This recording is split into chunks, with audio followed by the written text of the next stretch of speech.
Hi guys, and welcome to another episode of How To on Myas TV. My name is Georgia, and today I'm going to be showing you how to read and understand newspaper headlines.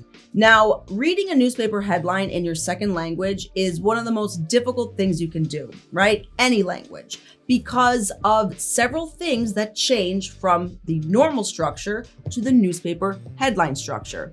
Today, we're going to look at 3 little things to look out for and pay attention to when you're reading newspaper headlines. And hopefully after this, you'll be able to do it with fewer problems than before.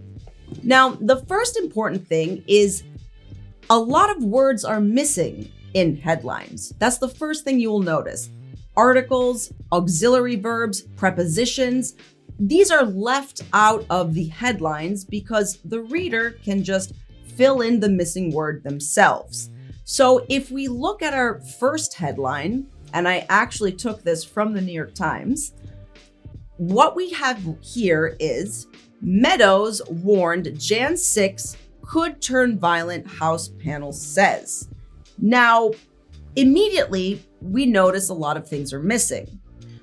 Not only that, you also need the context to understand what this headline's talking about. So Meadows is a person, and January 6th was a pretty big event in the United States. What is missing here is the auxiliary for warned, because this is a passive. Meadows was warned Jan 6 could turn violent. The House panel said. So the House panel, right? We don't need the article. We understand that it is there. And Jan 6, what should be said here is the January 6th insurrection, etc. So those words were missing, but if you read enough headlines, you'll be able to understand what isn't there. Articles, prepositions, auxiliary verbs, like I said before. Another important thing here is the House panel said. Here says, that's present simple. That's the second thing to look for in newspaper headlines. The present simple is often used instead of the more correct verb form because we're using it to describe something recent. So it's a very different kind of English. This is very true in obituaries, which brings us to our second headline. An obituary is the notice that someone has died. Jim Hartz, NBC newsman and former Today co-host, dies at 82. Here again, we have this idea of died, which is correct because it's in the past, but in the obituary headline, you will always see it in the present simple. So just because it's in present simple does not mean we're using it like in normal everyday English. Let's look at our third headline and the third important thing to pay attention to, vocabulary. For the sake of saving space and condensing a long sentence, newspaper headlines will often use not more complex vocabulary, but vocabulary that we might not use in spoken English.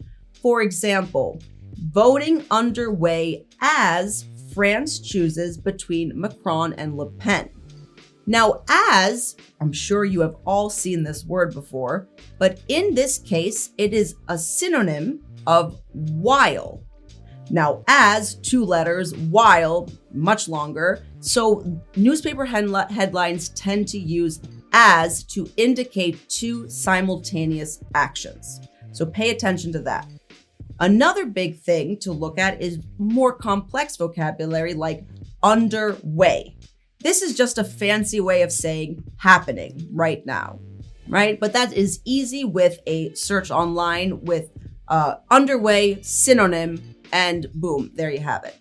So the more headlines you read, the more you will notice these little things that make them so interesting and special in English. So I encourage you, read as many headlines as you can, don't be discouraged, and keep practicing. That's all I have for today. And if you like this video, please make sure to like, comment, and click the bell icon so you get a notification for our next videos. And yeah, thank you guys so much for joining me.